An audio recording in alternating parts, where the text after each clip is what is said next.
கண்டாவளை அப்படிங்கிற கிராமத்துக்கு வந்துட்டோம். ப்ரோ எப்படி இருக்கீங்க? இந்த பேரை கேட்கவே ஒரு சந்தோஷமா இருக்குல்ல. ஊர் கூடி உண்பம் உண்டு. இது கிழங்கா? மரக்கறி, கிழங்கு கறி. இது எதுக்காக இந்த மாதிரி பாயில் போடுறீங்க? பழுதாகாம குலையாம இருக்கிறதுக்காக இப்படி போடுறீங்க.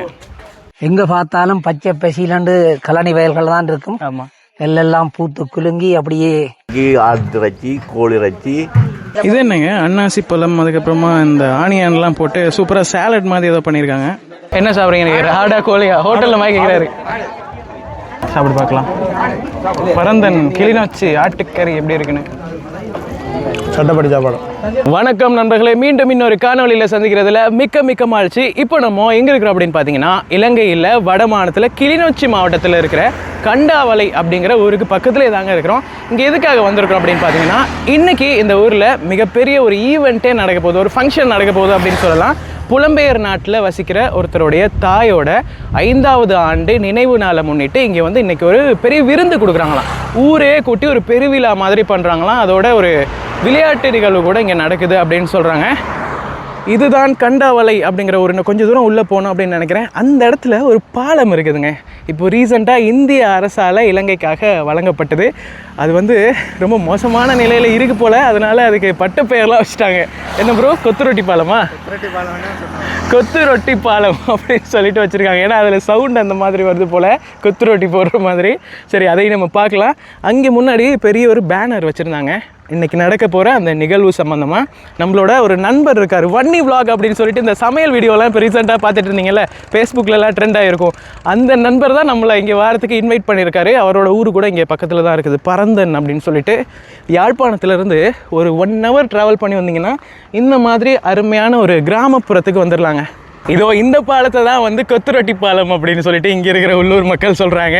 இந்தியாவிலேருந்து பார்க்குறவங்க கேட்கலாம், உங்களுக்கு ஃப்ரீயாக நிவாரணமாக ஒரு பாலம் கட்டி கொடுத்தா இப்படியா கலாய்க்கிறது அப்படின்ட்டு. ஏன் அப்படி சொல்கிறாங்கன்னு தெரியல. வண்டி இதில் போகும்போது கொத்துரொட்டி போகிற மாதிரி சவுண்டு கேட்குதோ என்னமோ.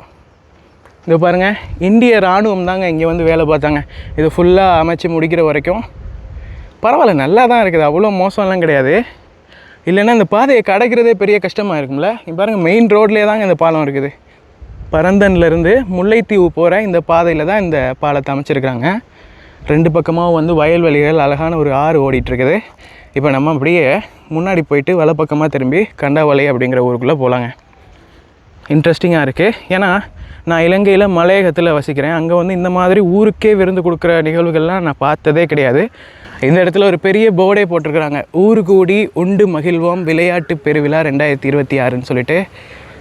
இவங்களோட நினைவாக தான் இந்த நிகழ்ச்சியே இன்றைக்கி நடக்குது. புனிதம் அறக்கட்டளை நிறுவனம், அந்த ட்ரஸ்ட்டு தான் இதை நடத்துகிறாங்க போல். வாங்க அப்படியே நம்ம உள்ள பயணத்தை ஆரம்பிக்கலாம். இப்போ அப்படியே கண்டாவளை அப்படிங்கிற ஊரை நோக்கி உள்ளே பயணம் பண்ணிகிட்ருக்குறோம். இங்கே எங்கேயோ ஒரு கிரவுண்டு இருக்குதாங்க, ஒரு மைதானம். அதில் தான் அந்த ஈவெண்ட் நடக்குதா. அங்கே தான் அந்த விளையாட்டு போட்டி கூட நடக்குது அப்படின்னு சொல்கிறாங்க.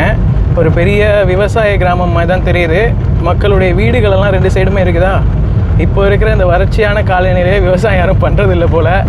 நம்ம நண்பர் வந்துட்டார், வன்னி விளாக், அதோ முன்னாடி போயிட்டுருக்கிறாரு. ஓகேங்க, அப்படியே ஊருக்குள்ளே பயணம் பண்ணி கண்டாவளை அப்படிங்கிற கிராமத்துக்கு வந்துட்டோம். ப்ரோ எப்படி இருக்கீங்க? நல்ல சுகமாக இருக்கிறோம். மிச்ச நாள் கண்டு. ஆமாம், ஒரு 2-3 வருஷம் இருக்கும்னு நினைக்கிறேன். அப்படி இருக்கும். கடைசியாக இந்தியா போய் ரெகுலர் ப்ரோ தான் சப்போர்ட் பண்ணினவர். எங்கே இருந்தால் காஷ்மீரில் வச்சேன்னா, காஷ்மீர், காசி, தமிழ்நாடு அப்படின்னு அங்கெங்கேயோ சுற்றிட்டுன்ட்டு அப்புறம் கொஞ்ச நாள் பார்க்காம விட்டது கொஞ்சம் கவலையாக தான் இருந்துச்சு. ப்ரோ சொல்லுங்கள், இது என்ன நடக்க போகுது, என்ன ஃபங்க்ஷன் நடக்க போகுது இன்றைக்கி? இங்கே வந்து ப்ரோ கண்டாவளையில் வந்து ஊர் கூடி உண்பம்ன்ற ஒரு நிகழ்ச்சி. இந்த பேரை கேட்கவே ஒரு சந்தோஷமாக இருக்குல்ல, ஊர் கூடி உண்பம்ண்டு. அதாவது வந்து ஒரு குடும்பத்தார் சேர்ந்து ஒரு ஊருக்கே வந்து சாப்பாடு போடுற ஒரு நிகழ்வு உண்டு. ஒரு அம்மா நிகழ்வுக்காக ரூபன் விளையாட்டுக் கழகம் கண்டாவளை அப்படின்னு போட்டுக்கிறாங்க. இது உள்ளதான் அந்த ஈவெண்ட் நடக்குது. வாங்க போய் பார்க்கலாம். இப்போது நேரம் வந்து கரெக்டாக 10:30 மணி தாங்க ஆகுது. 12 மணி 1 மணிக்கு தானே விருந்து கொடுப்பாங்க. அது வரைக்கும் இங்கே ஏற்பாடுகள்லாம் நிறைய நடந்துகிட்ருக்கோம். நம்ம போய் பார்க்கலாம். சமையலெல்லாம் நடந்துகிட்ருக்கு போல். புனிதம் அறக்கட்டளை ஊர் கூடி உண்டு மகிழ்வோம். ஒரு கிராமப்புறத்தில் அருமையான விருந்து சாப்பிட போகிறோம் இன்றைக்கி.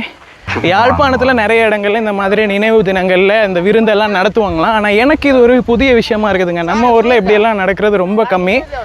இங்கே வந்து பார்த்திங்கன்னா விருந்துக்கு ரெடி பண்ணிட்டு இருக்காங்க, சமையல் எல்லாம் நடந்துட்டு இருக்குது. வாங்க அதையும் பார்க்கலாம்.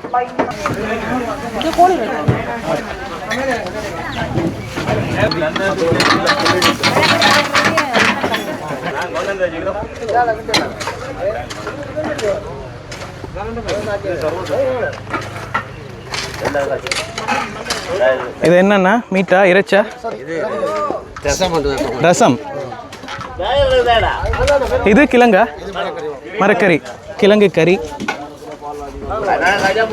எல்லாம் பரபரப்பாக வேலை பார்த்துட்டு இருக்கிறாங்க. ஏன்னா மிகப்பெரிய ஒரு நிகழ்வு இல்லையா, அதனால பிரம்மாண்டமாக பண்ணிட்டு இருக்கிறாங்க. இறைச்சி. இது என்னன்னா கோழியா? இந்த பக்கம் என்ன நடந்துட்டு இருக்கு? சோறு.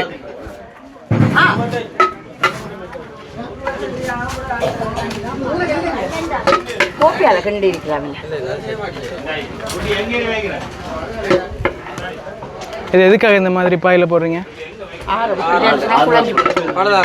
பழுதாகாம குலையாம இருக்கிறதுக்காக இப்படி போடுறீங்க.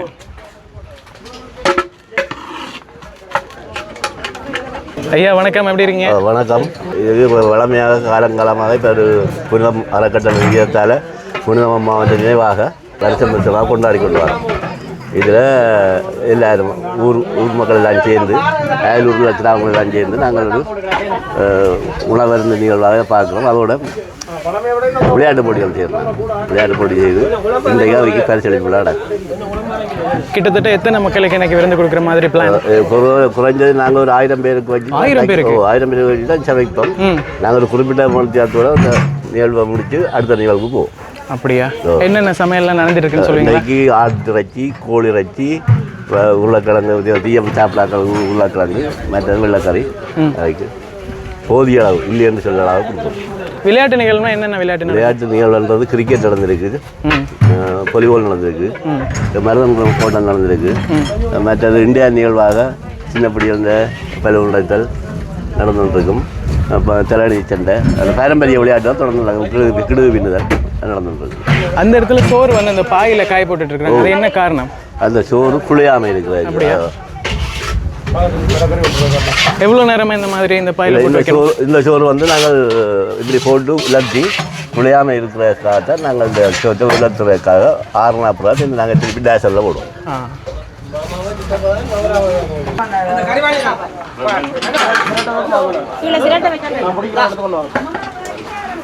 என்னது பாலா? இது என்னது அன்னாசி பழமா?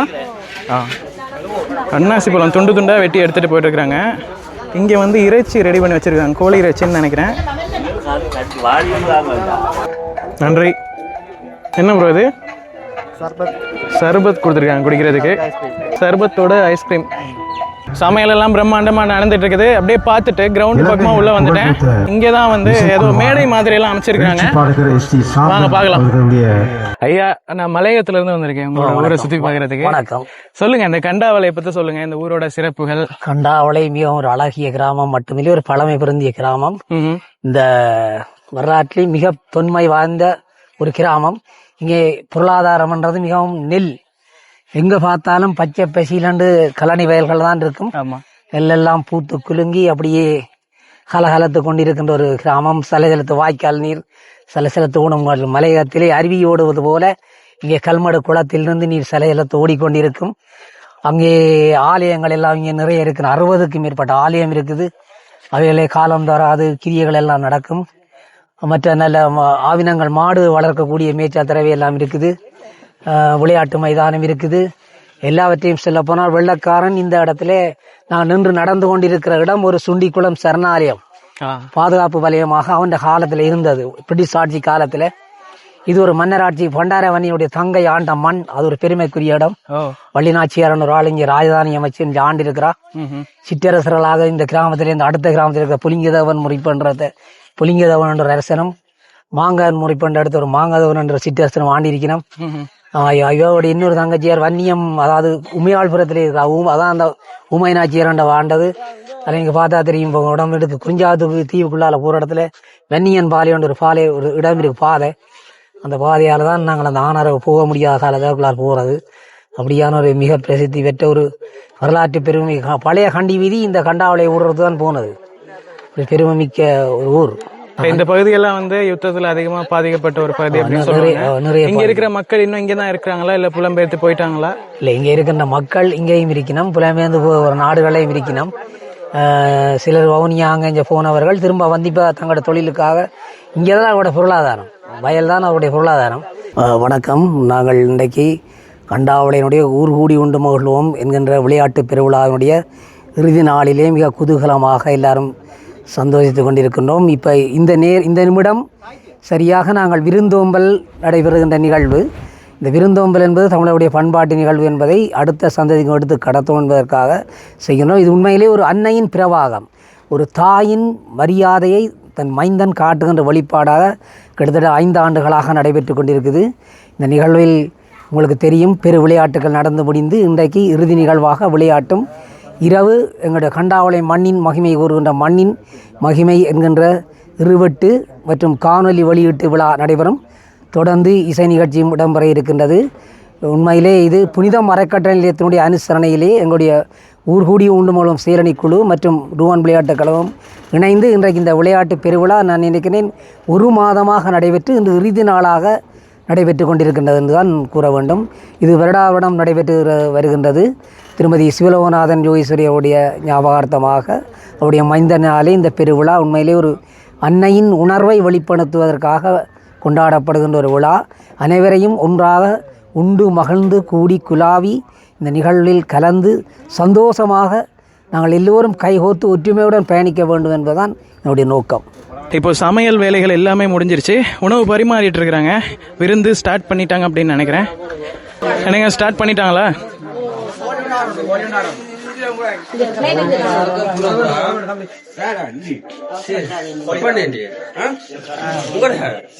சாப்பாடு குடிக்க வலிக்கட்டோம்னா நிகழ்வு சூடு பிடிக்குதா? அதானே மெயின் விஷயம், விருந்து தானே மெயின். இப்பதான் இனி பரபரப்பா இருக்கும். இது என்னங்க, அன்னாசி பழம், அதுக்கப்புறமா இந்த ஆனியன்லாம் போட்டு சூப்பரா சாலட் மாதிரி ஏதோ பண்ணிருக்காங்க.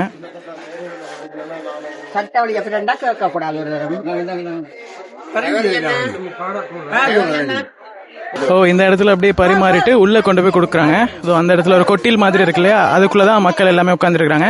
அப்படியே உள்ள போய் பார்க்கலாமா?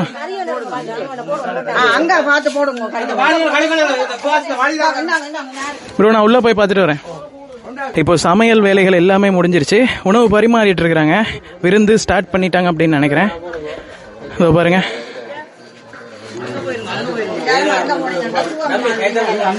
என்னங்க ஸ்டார்ட் பண்ணிட்டாங்களா?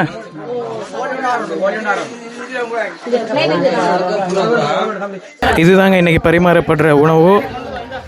சோறு, அதுக்கப்புறமா மட்டன் கறி, பருப்பு, கத்திரிக்காய், ஒரு சாலட் மாதிரி.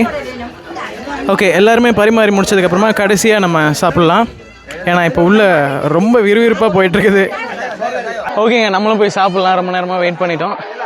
ஆனால் உள்ள நிறைய பேர் இருக்காங்க, பார்க்கலாம். இடம் கிடைச்சா இப்போயே சாப்பிடுவோம். என்ன சாப்பிட்றீங்க? எனக்கு ராடா கோழியா? ஹோட்டலில் மாதிரி கேட்குறாரு. ப்ரோ, எப்படி இருக்குது சாப்பாடு? சட்டப்படி இருக்கு. இதுக்கு முன்னாடி உங்களுக்கு ஞாபகம் இருக்கு, நம்ம ஒரு ஃபுட் ரிவ்யூ பண்ணோம் கோயம்புத்தூரில். ஓ, எப்படி 27 வகையான சாப்பாடு? ஆமாம் ஆமாம், ஒரு ஏதோ படையல் சாப்பாடு மாதிரி சாப்பிட்டோம். ஓ, நாட்டுக்கோழி ஏதோ வாத்ததெல்லாம் சாப்பிட்டோம். அதுக்கப்புறமா 2 பேரும் சேர்ந்து இங்கே தான் சாப்பிட்றோம். இதானோ சகோவோட ஊருக்கே வந்திருக்கோம். ஆடு வேணுமா கோழி வேணுமான்னு கேட்டாங்க. நானும் ப்ரோவும் ஆடு வாங்கிட்டோம். அவ்வளோதான் டிமாண்ட் கூட. அப்படியா?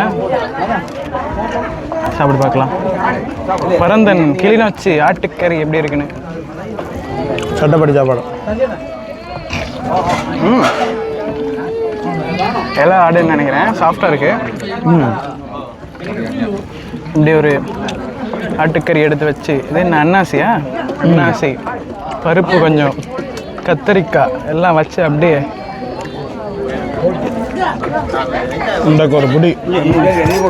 சேனல்ல பெரிய பெரிய சமையல்லாம் பண்ணிட்டு இருக்கிறீங்க, பிரம்மாண்டமா. எப்படி போகுது சேனல்? பரவாயில்ல. உங்க வீடியோஸ்லாம் அடிக்கடி பார்த்துட்டு இருப்பேன். ஆமாம், நிறைய வீடியோஸ் ட்ரெண்டிங்கில் வரும்ல. சும்மா சர்ச் பண்ணாமலே ப்ரௌசிங் ஃபீச்சரில் வந்துட்டு இருக்கேன் யூடியூப்ல. இப்போ கிளிக் பண்ணி பார்ப்பேன். நம்ம வீட்டில் கூட எல்லாருமே பார்ப்பாங்க, அம்மா கூட பார்ப்பாங்க. எல்லாரையும் கேட்டோன்னு சொல்லுங்க, மறக்காம. கண்டிப்பா. உங்களை தான் கண்டுக்க முடியல. ஆமாம், நான் ஒரு நாளைக்கு வீட்டுக்கு வரேன், ஏதாவது வித்தியாசமாக சமைச்சு கொடுங்க. கட்டாயம். உங்களோட ஒரு ஸ்டைலில் வாங்க வாங்க. ஓ, சதுர் எப்படி இருக்கு சாப்பாடு? நிகழ்வாக இந்த நிகழ்வு இடம்பெற காத்திருக்கிறது. பல விளையாட்டுகள் இங்கே நடைபெறுகின்றன.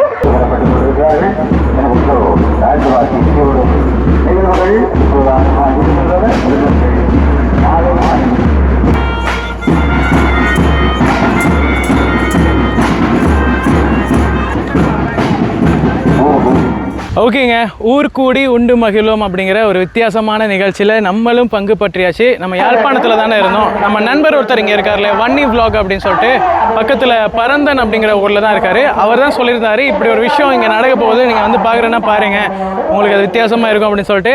ஸோ அதனால தான் இங்கே வந்தேன். இங்கே வந்து இந்த விருந்தையும் சாப்பிட்டாச்சு, சூப்பராகவே இருந்துச்சு. இந்த வீடியோவை நம்ம இதோட முடிச்சுக்கலாம்.